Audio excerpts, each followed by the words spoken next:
The whip of rain against stained glass was the only sound that dared interrupt the silence of St. Aldrich's parish church. Rosalind Fenwick stood at the altar not as a bride, but as a deserter from her own wedding, the ivory lace of her gown soaked through and clinging to her like a confession. "You will ruin us," her mother hissed from the second pew, her voice trembling with something far colder than rage. "Sit down, Rosalind. Sit down this instant and marry the man." But Rosalind did not sit. She turned instead toward the doors at the rear of the nave, where rain fell in silver sheets beyond the threshold, and where freedom, reckless, friendless, utterly unbecoming freedom, waited for her like an open hand. "I would rather be ruined by my own choosing," she said, loud enough for the whole assembly to hear, "than saved by a man who looks at me as he might appraise a horse at Tattersall's." A gasp rippled through the pews like wind through wheat. It was at that precise moment, as she lifted the soaked hem of her gown and walked, unescorted, into the storm, that she collided with him. He was tall as a closed door, and just as immovable. Rain had darkened his black coat to pitch, and beneath the brim of his hat, a pair of storm-gray eyes regarded her not with scorn, as she expected, but with something far more dangerous. "Interest. Forgive me," he said, his voice low and unhurried, as though the world were not, in fact, ending around them. "I did not realize brides made their escape so efficiently." Rosalind lifted her chin, dripping and defiant. "And I did not realize dukes loitered outside churches, Your Grace." His mouth curved not quite a smile. "I find," he said, "that I am suddenly very glad I did." Before Rosalind shocks all of London and walks away from her own wedding, do me one small favor. If you love sweeping historical romances, forbidden attraction, and dukes who fall far harder than they intended, subscribe now. Most listeners who enjoy these stories forget to subscribe until the very end, and then the story is over, and they're impossible to find again. Don't abandon me at the altar, like Rosalind did. Subscribe, and let's begin. London, 1816. In the ballrooms of Mayfair, a woman's worth was measured in dowries, deportment, and the silence with which she endured both. Rosalind Fenwick possessed none of these in adequate supply. At 21, she had already refused 2 respectable proposals, corrected a baron's understanding of property law at his own dinner table, and most damning of all, been seen reading treatises on agricultural reform instead of novels of romance. Society had rendered its verdict long ago. Clever, yes. Marriageable, never. They called her the Unmarriable Daughter, and said it as though it were a diagnosis rather than an insult. Gideon Thorne, the Duke of Wrexham, had built his own kind of solitude not from cruelty, but from grief and obligation in equal measure. At 33, he governed a dukedom that did not love him, and a parliament that barely tolerated him, and he had long since concluded that a wife was simply another estate to manage, quietly, efficiently, without sentiment. He had not expected a soaked, furious woman to walk directly into his chest and into the careful architecture of his composure. Within the week, society would whisper of nothing else: the unmarriable daughter and the Duke who would not stop watching her across every ballroom in London. Rosalind told herself it was merely curiosity on his part, amusement at her expense. Gideon told himself it was nothing at all. Both were lying, and both, in their separate solitudes, knew it. What neither yet understood was that her rebellion and his restraint were about to collide far more thoroughly than they had outside that rain-soaked church, and that London was about to witness a courtship neither of them had. Asked for, and neither would survive unchanged. Lady Henrietta Vane found Rosalind exactly where she expected, in the library of Fenwick House, a treatise on crop rotation open across her lap, her chestnut hair escaping its pins as though even her hair refused convention. "You have ruined yourself thoroughly," Henrietta said, settling into the window seat with the satisfaction of a woman delivering excellent gossip. "Lady Caro says you walked into the Duke of Wrexham like a runaway cart horse." "I was leaving my own wedding, Henrietta. Subtlety was not the priority." "He has not stopped asking about you since." Henrietta's eyes gleamed. "Lord Pell," says the Duke inquired, "3 times last night, who taught you Latin?" Rosalind closed her book, feigning indifference she did not feel. Curiosity is not admiration. "He likely wishes to catalogue my deficiencies for sport." Yet she remembered his eyes gray as the storm that had nearly ruined her gown, and the way he had looked at her, not with the practiced disdain of London's gentlemen, but as one might regard a puzzle worth solving. Her father entered without knocking, his face arranged in the particular tightness that preceded bad news. "The Duke of Wrexham has requested permission to call on you Thursday." "Then he may request again," Rosalind said, "and be refused again." "Rosalind." Her father's voice carried the exhaustion of a man who had fought this battle before and lost it every time. "You jilted Lord Caldecott at the altar. Your reputation hangs by a thread thinner than this Duke's patience. If he wishes to call, you will receive him, and you will be civil." Rosalind rose, smoothing her skirts with deliberate calm. "I will receive him, father. I make no promise of civility." Behind her father's retreating footsteps, Henrietta laughed softly. Heaven help the Duke of Wrexham. Rosalind said nothing, but her pulse, traitorous and quick, told a different story entirely. Gideon Thorne had not anticipated returning to a parlor for purposes entirely unrelated to estate business in some years, and the unfamiliarity of it irritated him more than he cared to admit. He arrived at Fenwick House precisely at the appointed hour, dressed with the understated severity that had become his armor dark wool. No ornamentation, a cravat tied with mathematical precision. He had rehearsed nothing. He rarely needed to.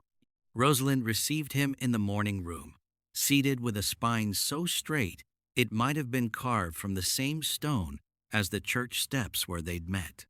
She did not rise immediately, a small omission that did not escape him. "Your Grace." Her curtsy, when it came, was correct in every particular and warm in none. "Miss Fenwick." He inclined his head.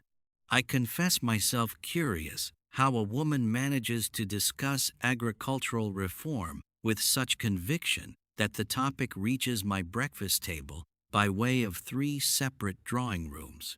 Color rose in her cheeks, not embarrassment, he noted, but temper. "Perhaps your Grace's breakfast table requires more interesting conversation." "Perhaps it does." He allowed himself the ghost of amusement. "Tell me, Miss Fenwick, was it conviction or rebellion that sent you running from St. Aldrich's in the rain? Does it matter which?" "It matters a great deal." He held her gaze, unwilling to retreat from it, as so many did. "A woman acting from conviction interests me. A woman merely performing rebellion does not." Something flickered across her face. Surprise, he thought, that he had bothered to distinguish between the two at all. "Then you may rest assured, Your Grace," she said, "that I have never performed anything in my life." He believed her entirely, and found the realization considerably more unsettling than her wet hem and her sharp tongue had been outside the church. When he took his leave 20 minutes later, he had secured no promise, no softening, no maidenly blush. He had secured, instead, an unfamiliar and entirely unwelcome desire to call again. The Duke returned 3 days later, and then again the following week, each visit conducted with the same maddening composure that gave Rosalind nothing to push against. "You are doing it again," Henrietta observed, watching from the doorway as Rosalind paced after his departure. "Scowling at a man who has done nothing but call on you with perfect propriety. That is precisely the trouble Rosalind dropped into a chair, frustration warring with something she refused to name. He does not flatter me. He does not flirt. He asks what I think of the Corn Laws, and then argues with my answer as though I were a colleague rather than a curiosity. How dreadful for you, Henrietta said dryly. Rosalind shot her a look, but the truth sat uneasily in her chest. She had armed herself for condescension and received instead genuine argument, and she found she had no defense prepared against a man who treated her opinions as worth disputing. That evening, her father summoned her to his study, and the moment she saw the ledgers spread across his desk, dread settled cold in her stomach. The estate in Surrey is mortgaged beyond recovery, he admitted, not meeting her eyes. I had hoped Caldecott's settlement would resolve it.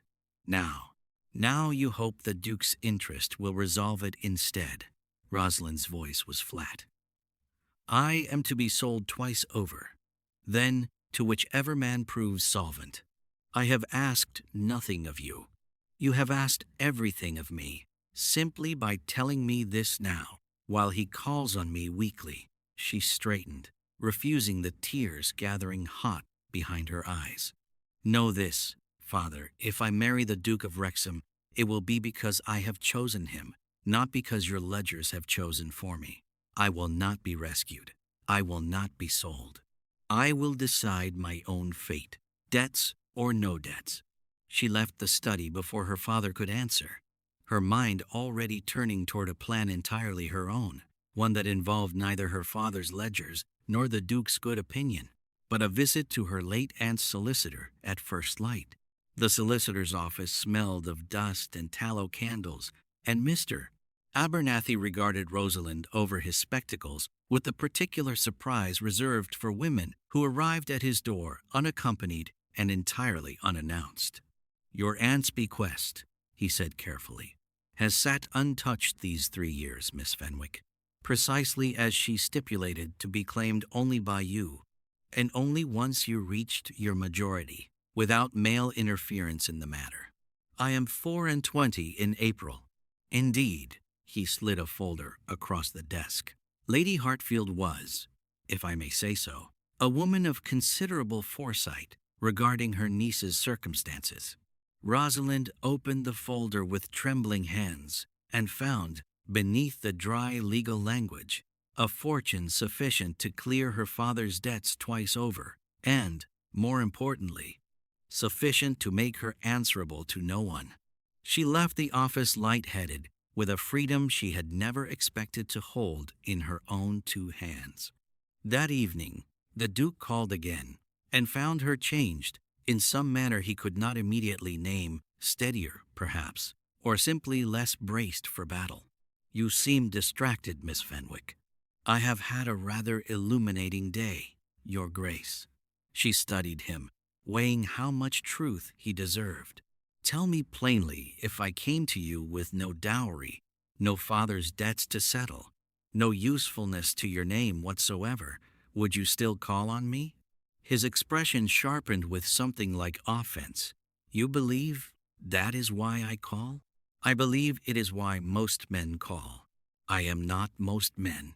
He leaned forward slightly, his voice dropping into something low and unguarded. I call because you are the only woman in London who has argued with me about wheat prices and meant every word of it.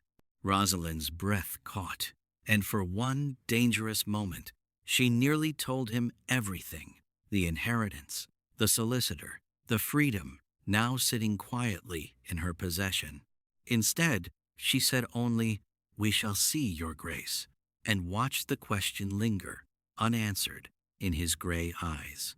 The Dowager Duchess of Wrexham received Rosalind in the gardens of Wrexham House with the same unsettling directness her grandson possessed, though hers was softened by 7 decades of survival. So you are the girl who runs from altars, the Dowager said, settling onto a stone bench beneath a trellis heavy with late roses. Sit. Let an old woman look at you properly. Rosalind sat, unintimidated despite herself. "I did not run from the altar, your grace. I ran from the man standing at it." A fine distinction, and one I suspect my grandson appreciates more than he admits. The dowager's sharp eyes softened. Gideon has spent a decade governing this family as though warmth were a liability to be guarded against. His father taught him that affection invites disappointment, and Gideon learned the lesson too well. "Why tell me this?" "Because you are the first woman who has made him forget himself in my presence." The dowager smiled faintly. "Yesterday, in this very garden, he laughed at something you apparently said to him. I have not heard that sound in years, Miss Fenwick. I confess I would like to hear it again." Rosalind looked toward the house, where Gideon stood at a window, watching them with an expression she could not read at this distance. "I have not decided what I want from him, your grace." "No," the dowager agreed, patting her hand. "But I suspect he has already decided what he wants from you, whether he has admitted it to himself yet or not. The question, my dear, is whether you will permit yourself to want it in return." When Gideon joined them moments later, his grandmother excused herself with suspicious haste, leaving Rosalind alone with him among the roses. The late afternoon light, gilding the sharp planes of his face into something almost gentle. "My grandmother has been talking," he said. "She has," Rosalind agreed. "She tells me you laugh on occasion." "Rarely," he said, "and never without considerable provocation." His gaze held hers. "You, Miss Fenwick, are considerable provocation."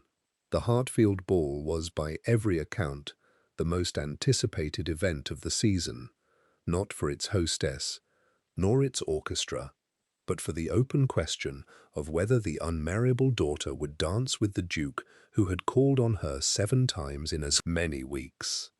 Rosalind wore deep green silk that her mother had pronounced entirely too daring for a girl in your position, and which Henrietta had pronounced perfect.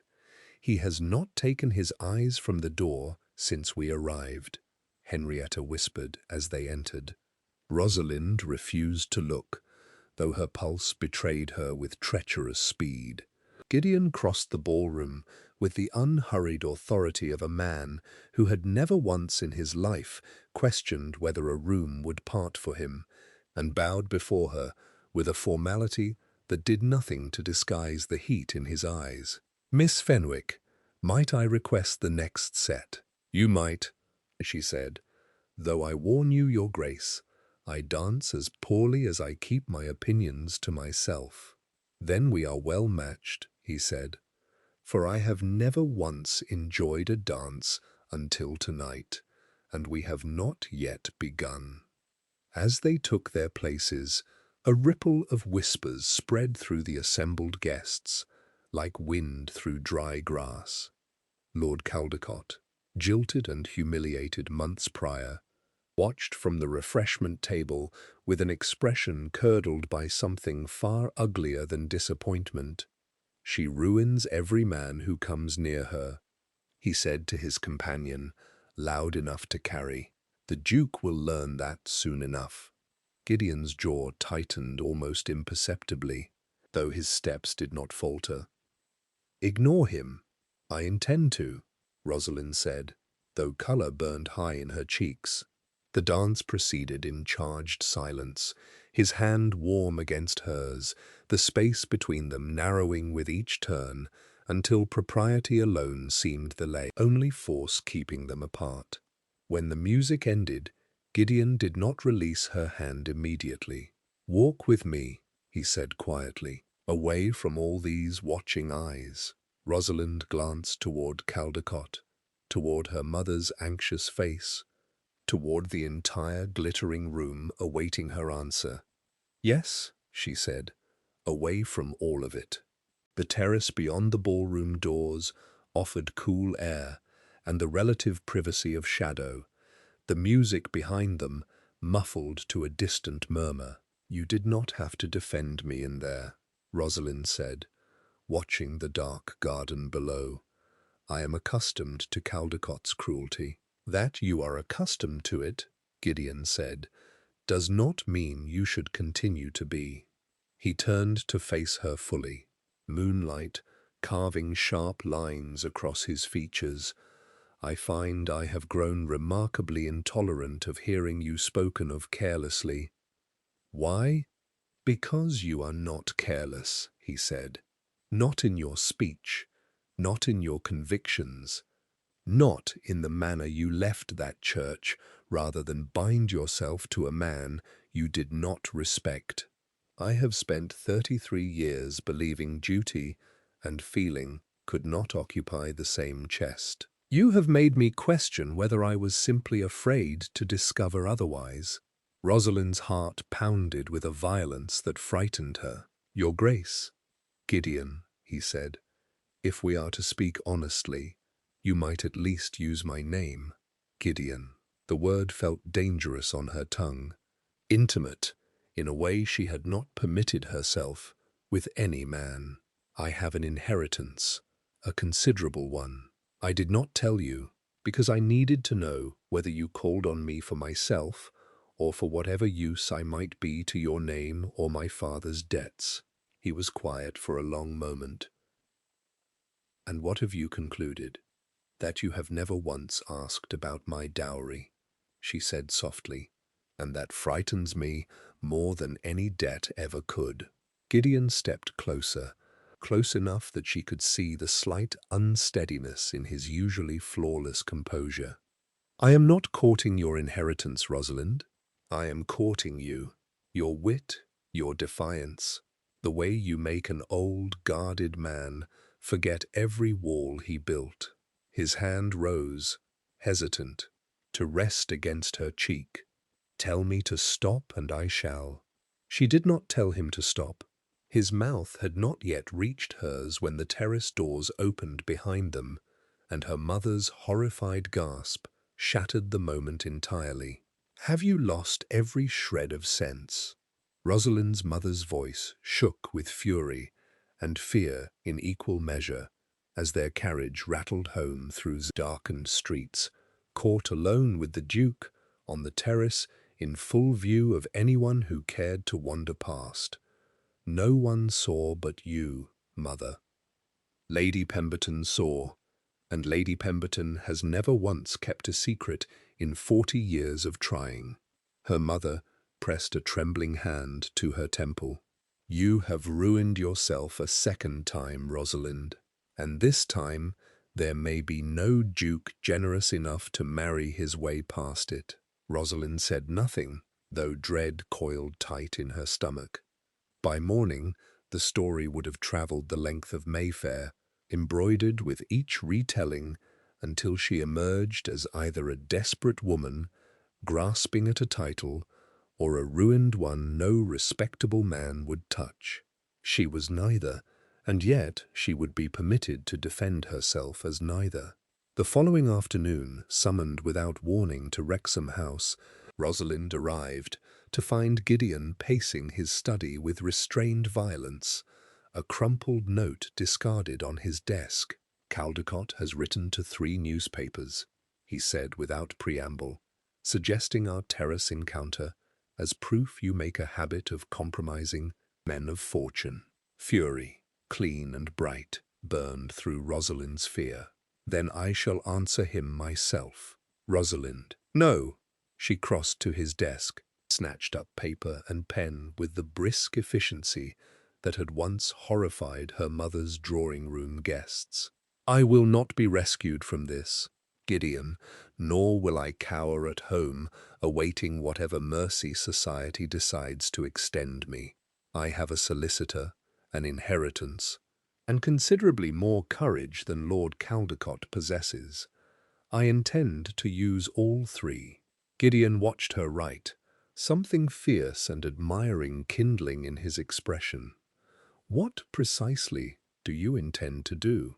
Rosalind looked up, ink staining her fingers, eyes bright with purpose. I intend, she said, to ruin him before he ruins me. Rosalind's letter to the Morning Post was a masterwork of restrained devastation. No hysterics, no denials dressed as apology, only cold, documented fact. She named the date Caldecott's own gambling debts had been quietly settled by her father's now depleted accounts, debts incurred before their broken engagement, debts Caldecott had conveniently omitted from his version of events. "You cannot prove half of this," Henrietta said, reading over her shoulder with undisguised glee. "I can prove all of it," Rosalind said. "I kept every receipt my father was too ashamed to keep himself." The letter ran 2 days later, and London's appetite for scandal pivoted with gleeful speed from Rosalind's ruin to Caldecott's. Within a week, his clubs quietly suggested his membership lapse. Within 2, his creditors, sensing blood, descended in earnest. Gideon found her in the Fenwick library, triumph and exhaustion warring across her face in equal measure. "You have made a formidable enemy," he said, settling beside her. "I have made a formidable example," she corrected. "Let every man in London understand that I am not a woman to be ruined quietly. I understood that the moment you walked into me outside St. Aldrich's." He took her ink-stained hand, turning it gently in his own. "Rosalind, I did not come merely to discuss Caldecott's downfall." Her breath caught at the sudden gravity in his tone. "I have spent my life believing a duke's heart was a liability he could not afford," Gideon said quietly. "You have spent these months proving, rather thoroughly, that I was a fool to believe it. I do not offer you rescue nor convenience, nor any arrangement requiring less than the whole of myself." He drew a small velvet box from his coat. "I offer you a partnership between equals, if you will have it. Your inheritance and independence entirely your own. Your voice equal to mine in every matter that concerns us both." Rosalind stared at the ring, then at the man offering it, her heart so full she could scarcely breathe around it. "Ask me properly." "Gideon!" she whispered, "and I will give you my answer." Spring sunlight gilded the chapel at Wrexham, the same season in which Rosalind had once fled an altar in the rain, though nothing else about this day resembled that one in the slightest. She wore ivory again, by deliberate choice this time, her chestnut hair crowned simply with white roses from the dowager's garden, rather than the elaborate arrangements fashion demanded. Gideon waited at the altar, not with the cold composure London expected of him, but with an open, unguarded joy that drew startled whispers from guests who had known him only as the remote Duke of Wrexham. "He looks," Henrietta whispered to the dowager, "as though someone has finally let him feel the sun." "He has," the dowager replied, dabbing her eyes with unashamed sentiment. "It only took the one woman in England too stubborn to let him hide from it." The vows Rosalind and Gideon exchanged departed from custom in one particular the assembled guests would discuss for seasons after. At Rosalind's insistence, and to her father's mortified protest, the word obey appeared nowhere within them. "I did not marry a man who wished to command me," she told the rector beforehand, with the same calm conviction that had once sent her walking from another church entirely. "I shall not pretend otherwise before God and witnesses." Gideon had only laughed, low and warm, and told the rector to strike the word entirely. Outside the chapel afterward, as guests scattered rice and roses across the spring grass, Gideon drew his new duchess aside beneath the same kind of grey sky that had first delivered her into his life. "Regrets, your grace?" he murmured against her hair. "Only one," Rosalind said, smiling against his shoulder. "That I did not collide with you sooner." Somewhere in the crowd, Lord Caldecott's name had already become a cautionary tale told in London's drawing rooms, proof that the unmarriable daughter had needed rescuing from no one at all. She had simply been waiting for a man brave enough to stand beside her, rather than above her. Dear listener, may you never mistake your own quiet defiance for unworthiness, for somewhere, someone is waiting not to save you, but to stand as your equal. Helena. If this story made you smile, sigh, or secretly wish a Duke of Wrexham would appear in your life, then I have one final request. These stories take many hours to write, but subscribing takes only a second. So before you leave Rosalind and Gideon to their happily ever after, give this channel a home in your subscriptions. It helps more lovers of historical romance discover these tales, and it tells me to keep bringing new ones to life. Subscribe now, and I'll meet you in the next romance.